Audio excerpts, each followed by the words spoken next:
আমাদের প্রথম কথা ছিল প্রোক্লামেশন অফ ইন্ডিপেন্ডেন্ট, কত সালে? এপ্রিলের 10 তারিখে। এটা কে বলছিল? ব্যারিস্টার কে এটা ড্রাফট করছিল?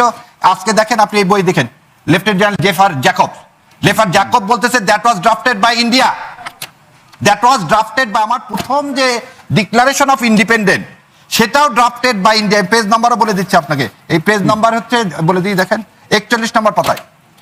আমাদের এখানে কি বললেন ডক্টর কামাল হোসেন আর কে, তানিয়া আমিরের বাবা আমিরুল ইসলাম সাহেব বললেন আমরা ড্রাফট করছি। এই যে মিথ্যা দিয়ে শুরু, যে বলা হচ্ছে যে আমাদের যে স্বাধীনতার ঘোষণাপত্র, the first constitution of Bangladesh, এটি নাকি ভারত লিখে দিয়েছে। এটি বলতে গিয়ে এই লোকটি আপনার বলছে যে surrender at Dhaka, lieutenant general Jacob, উনার বইতে 41 পাতাতে এই কথাটা লেখা আছে। কেমন মজার ব্যাপার হলো, আপনাকে আমি একটা বইয়ের কথা বলবো, মুক্তিযুদ্ধের স্মৃতি, এই বইটা আছে ব্যারিস্টার আমিরুল ইসলামের।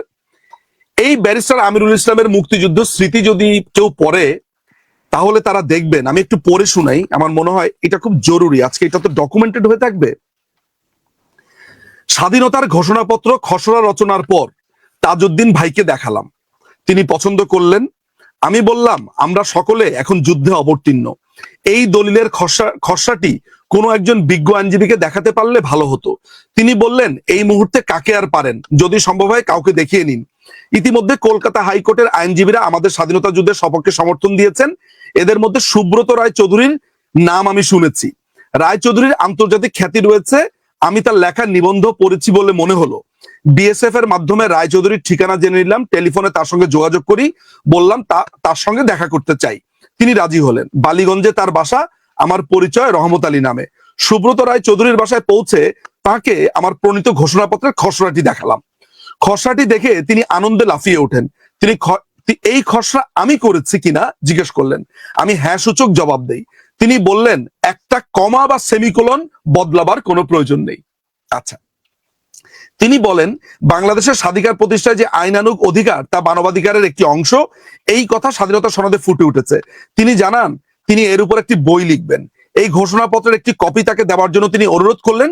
এরপর আইন ব্যবসা প্রায় বন্ধ করে তিনি বাংলাদেশের স্বাধীনতা আন্দোলনের উপর বই লেখা শুরু করলেন। তার রচিত বইটির নাম হচ্ছে জেনেসিস অফ বাংলাদেশ। আন্তর্জাতিক অধ্যয়নের জন্য ইউরোপ ও আমেরিকার বহু বিশ্ববিদ্যালয়ে এখন তা পড়ানো হচ্ছে। মজার ব্যাপার হচ্ছে আমি বহু বছর সাধনার পরে এই জেনেসিস অফ বাংলাদেশ বইটা জোগাড় করেছি, এবং এই জেনেসিস অফ বাংলাদেশেও উনার এই কথাটাকে সমর্থন করে। এই বইটা কিন্তু খুবই রেয়ার, এবং আমি অসম্ভব ভালো একটা কপি পেয়েছি। তো জ্যাকবের বইটাতে লেখা আছে, এটা সত্যি কথা, 41 নম্বর পাতাতে লেখা আছে যে জ্যাকব বলছেন যে তোমাদের তো একটা স্বাধিকারের ঘোষণা দেওয়া দরকার, তোমাদের এইটা তো খুবই প্রয়োজন। উনি তখন অনেক দেশের উদাহরণ দিলেন। দেওয়ার পরে উনার ভাষ্য অনুযায়ী, জ্যাকবের ভাষ্য অনুযায়ী তাজউদ্দিন আহমেদ বললেন যে আচ্ছা ঠিক আছে, তুমি আমাকে একটা ছাঁচ রেডি করে দিও তো, দেখি তো কেমন কি অবস্থা। তখন জ্যাকব একটা ছাঁচ রেডি করে দিলেন। মজার ব্যাপার হচ্ছে ওইখানে জ্যাকব বলছে, দেখেন কত বড় ডেভিল, যে জ্যাকবের বইয়ের 3 লাইন বলে আর বাকি লাইনগুলা বলে না। জ্যাকব বলছে তাজউদ্দিন আহমেদ আমার এই পুরো খসাটা চেঞ্জ করে ফেলেছে। বোঝা গেল যে তাজউদ্দিন আহমেদ মনে হয় যদি বলেও থাকেন, তাহলে আমরা কথায় বলি আচ্ছা ভাই আপনি একটা দিয়েন তো বানায়া। এত বড় একটা ব্যারিস্টার আমিরুল ইসলাম বসে আছে সামনে, একটা আরবি জেনারেলের কাছ থেকে তাজউদ্দিন আহমেদ খসড়া লাগাবে, আইনের একটা ইনস্ট্রুমেন্ট লাগাবে। বিলেত থেকে পাশ করে আসা পিপলেজ নেওয়া ব্যারিস্টার, এমনি নর্মাল বারেট ল পাশ করা ব্যারিস্টার না। ব্যারিস্টার হওয়ার পরে যে ডাক্তারদের যে ইন্টার্নি হয়, ব্যারিস্টারদেরও ইন্টার্নি হয়, সে পিপলেজ নেওয়া ব্যারিস্টার, আর এখনো জীবিত আছেন। তো আমি তরুণদেরকে খুবই রিকোয়েস্ট করব মুক্তিযুদ্ধের স্মৃতি বইটা পড়ার জন্য। আমি বিজয় দেখেছি বইটা পড়ার জন্য। সো আমরা হয়তো আরো আলোচনাতে আসবো, আরো যুক্তি খণ্ডন করবো। So far this is the case. যখন 17 এপ্রিলে মুজিবনগরের যেটা পাঠ করলাম, 10 এপ্রিলের যে ডকুমেন্ট আমাদের মুক্তিযুদ্ধের যে সনদ, মুক্তিযুদ্ধের ঘোষণাপত্র, যেটাকে প্রোক্লেমেশন অফ ইন্ডিপেন্ডেন্স বলা হয়, which is a constitutional document.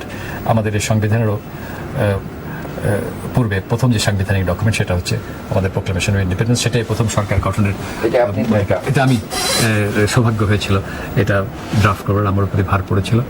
সেটা করতে যে আমাকে তাজউদ্দিন সাহেব, মিসেস নজরুল সাহেব দুজনে বললেন যেটা আপনি করেন। ওনারা কিন্তু আমাকে দেখেও দেন নাই যে এটা কি হলো না হলো, আমি শুধু পড়ে শুনেছি, ঠিক আছে, কিন্তু তারপরেও আমি এটা নিয়ে খোঁজ করলাম যে এখানে একজন সাংবিধানিক লয়ার একজন পাওয়া যায় কিনা যার অভিজ্ঞতা আছে আন্তর্জাতিক আইন কানুন সম্পর্কে। তো ওরা বললেন যে আমাদের বন্ধুরা বললেন ওখানকার বিএসএফের লোকজন, সুব্রত চৌধুরী বলে একজন আছেন যিনি আন্তর্জাতিক আইনে এবং সাংবিধানিক বিষয়ে এক্সপার্ট, এবং সুব্রত চৌধুরীর কাছে আমি গিয়েছিলাম।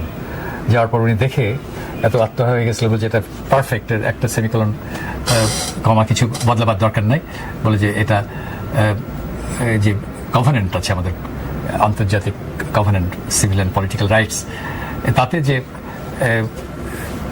এই জনগোষ্ঠীর অধিকার রয়েছে তার সরকার প্রতিষ্ঠা করবার, এটা একটা দৃষ্টান্ত হিসেবে খুবই ভালো। কারণ আমি ঘোষণাতে আমি ফ্যাকচুয়াল অ্যাসপেক্টসগুলো বর্ণনা করেছিলাম এবং আমার কাছে মনে হয়েছে যে আমার দেশের মানুষের কাছে এবং পৃথিবীর মানুষের কাছে আমাদের বলা দরকার যে কেন আমরা এই ঘোষণাটা করছি, এবং সেই যুক্তিটা বিল্ড আপ করার জন্য আমি কোনো রেটোরিক্সে বেশি না যেয়ে আমি এই ঘটনাগুলোও বলেছি যে কী কী ঘটনা ঘটেছিল।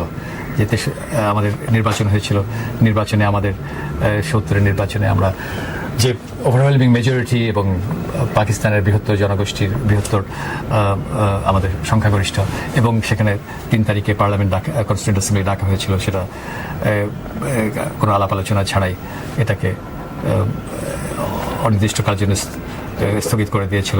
তারপরে সামরিক বাহিনীর যে অত্যাচার এবং 25 তারিখে তার একটা অঘোষিত যুদ্ধ নিরস্ত্র মানুষের উপরে চাপিয়ে দিল, তার ফলে আমাদের একটা সংবিধান বা একটা আইনানুগ সরকার গঠন করবার যে পরিবেশ সেটা সম্পূর্ণ নষ্ট করে ফেলায় আজকে আমাদের আর কোনো অপশন নাই যে এখানে একটা স্বাধীনতা ডিক্লেয়ার করা ছাড়া। অর্থাৎ সেই জন্য আমরা স্বাধীনতা ডিক্লেয়ার করছি। এবং 25শে মার্চে ঠিক কি হলো? 25শে মার্চে যে ঘোষণাটা দিয়েছিল সেই ঘোষণার উদ্ধৃতি আমরা 26-এর প্রথম প্রহরে যে ঘোষণা দিয়েছিলেন সেটার উদ্ধৃতিও আমাদের ওই প্রোক্লেমেশন অফ ইন্ডিপেন্ডেন্সে রয়েছে।